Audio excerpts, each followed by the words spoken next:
Ever looked in the mirror and thought, what am I doing wrong? You've bought the mousse, the root spray, even tried upside-down blow-drying like that one stylist on Instagram said. And yet, your hair is still stuck to your head like it missed the memo on volume entirely. It's that moment, right after the steam clears from your bathroom mirror. Hair damp, sticking to your forehead. You tug at the roots with a round brush, hoping for lift. Nothing. Just another sigh before heading out the door. Here's what no one tells you. You're not doing it wrong on purpose. You just weren't told the right way. The biggest myth? That thin hair is just liceless by default, like you were born to battle flatness and frizz forever. But that's not the truth, because the real issue isn't your hair type. It's 4 sneaky, everyday habits you've never been taught to question. And get this, the problem doesn't even start at the mirror. It starts way earlier. Long before your brush touches a strand. Flat limp hair isn't a genetic curse. It's the result of tiny choices done on autopilot that slowly strangle your strand's chance at bounce. But that's the good news too, because what's been done out of habit can be undone. No gimmicks, no new tools, just 4 simple fixes. And it starts in the shower. You step into the steam, grab your favorite shampoo and think, this is self-care. It feels good. Warm water, slippery fingers massaging your scalp, conditioner melting through the ends. You're doing everything right. Except, you're also unknowingly flattening your hair before it ever has a chance. Here's the hidden saboteur, your shower routine. More specifically, how you're conditioning, rinsing, and scrubbing. First mistake? Slathering conditioner all the way to the roots. It feels silky, sure, but for thin hair, that extra moisture at the scalp is like pouring syrup on a balloon. Your roots collapse under the weight. Then there's the hot water rinse, running straight down as you stand upright. All that pressure pushes your crown flat. Add in a little scalp scrubbing aggression, both hands going wild like you're trying to exfoliate your thoughts. And boom, volume gone. Here's how to flip it. Start by applying conditioner only from mid-length to ends. Think ear level down. Then, and this is the game changer, flip your head over while rinsing. Let the water fall in reverse so your roots aren't getting compressed. Finish with a quick shot of cool water. Not a full Arctic blast, just enough to close the cuticle and give your roots a lift reset. It's that simple. No new products, no complicated techniques. Just a new way to do what you're already doing. And yes, it'll feel weird at first. Flipping your head, skipping root conditioner, ending with cold water. But tomorrow, your roots will feel lighter, fresher, like they've been unstuffed from under a heavy blanket. You just gave your volume its first fighting chance. But don't celebrate yet, because what you do next, right after you step out of the shower, can undo it all in seconds. You know the drill. Fresh out of the shower, you grab your towel, flip your hair down, and twist it into that tight little turban. Maybe give it a good rub first. Soak up the water, right? It feels cozy, familiar, like the first step in your routine. But that towel, it's not just drying your hair.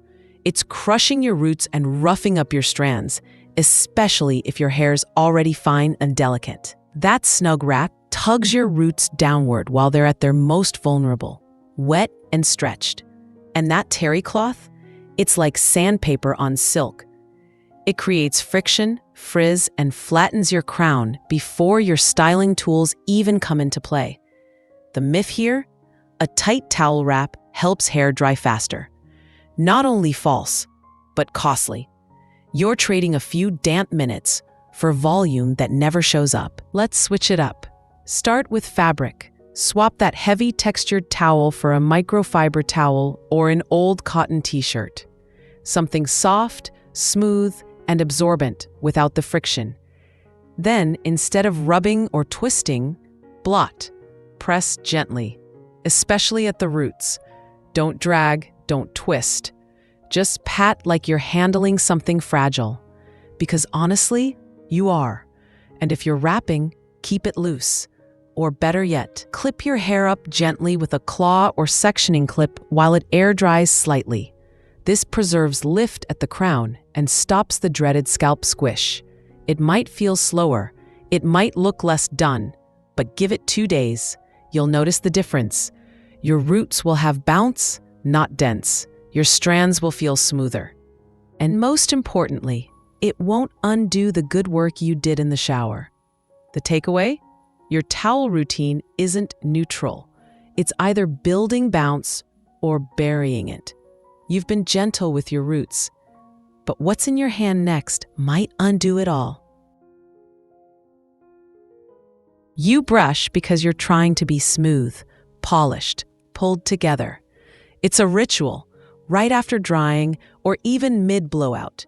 You reach for your favorite round brush or that sleek paddle and go to town. Maybe you've even told yourself, the more tension, the sleeker the style. But here's the hard truth.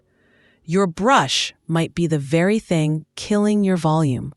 Some brushes, especially densely packed boar bristles or those heavy metal round brushes, weren't designed for fine or thin hair. They grip too tightly, apply too much pressure, and drag roots straight down. Even worse, they can snap fragile strands before you even notice. The damage isn't always obvious, but over time, aggressive brushing trains your hair to lie flat, literally pressing the life out of it. Let's flip the script. Here's how to brush smarter, not harder. First, skip the root pull. Start brushing from mid-shaft down to avoid ripping or dragging at the scalp. Use a wide tooth comb or flexible detangler when hair's wet, something that glides, not tugs. When blow drying, reach for a vented brush. It allows airflow to pass through, helping lift and shape instead of flatten. And most importantly, lift each section as you dry. Don't press down, elevate from the roots, and let gravity help you, not work against you. Think of your brush not just as a tool, but a training partner. It's either helping your hair rise or pushing it down. Remember that snap you sometimes hear when detangling too fast? That's a strand giving up. Your brush should lift, not break your hair's will. And once you change your brush habits, styling finally starts to feel different, like you're working with your hair, not fighting it. So now that you're brushing smarter, it's time to rethink how you style, because all that effort means nothing if the final step locks in the wrong shape. You've tried it all. Root sprays that leave a sticky film, curling irons that feel like a workout, 20-minute blowouts with a round brush that cramps your wrist. And after all that, your hair still deflates by lunch.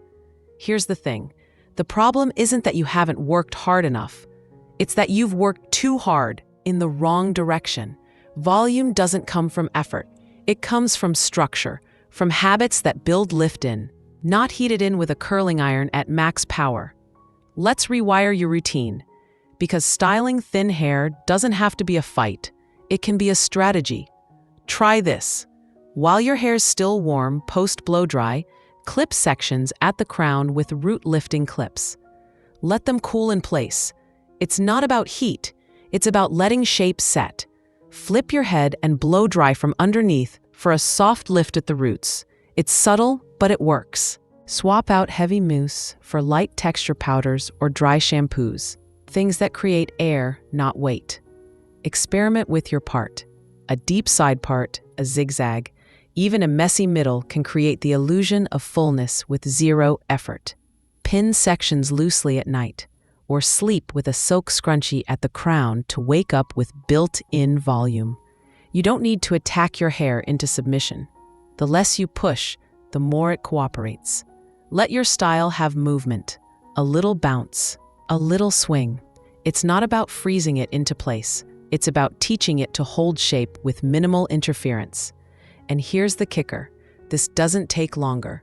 It just takes less. Less heat, less tension, less regret. Once you stop overstyling, your hair starts to show up for you. Soft, light, lifted. You've changed how you treat your hair. Now let's talk about what happens when you give it space to recover. Remember where you started? Staring into the mirror, wondering why nothing worked. Why your hair, despite all the products, all the heat, all the effort, still refused to play nice. Now look again. You've stopped smothering it in the shower. You've ditched the towel twist of doom. You've retired the root flattening brush and styled for shape, not struggle. Your hair isn't broken. It's been waiting for you to stop fighting it. There's something that happens when you stop forcing your routine, not just in your hair, but in you. Because that constant tension, that need to fix, control, manage every strand, it mirrors how we treat ourselves. But now you know better. You know that gentler can be smarter. That letting your hair breathe isn't giving up. It's letting it come into its own. You'll start to notice it in the quiet moments. Fingers combing through airy strands, soft lift at the crown in the morning light. The subtle joy of not rushing the process. So tell me, which step was your light bulb? What small change are you trying tomorrow? Because this isn't about perfection. It's about permission. To show up with less tension, to let your hair and yourself breathe a little easier. You've done enough. Now, just let it breathe.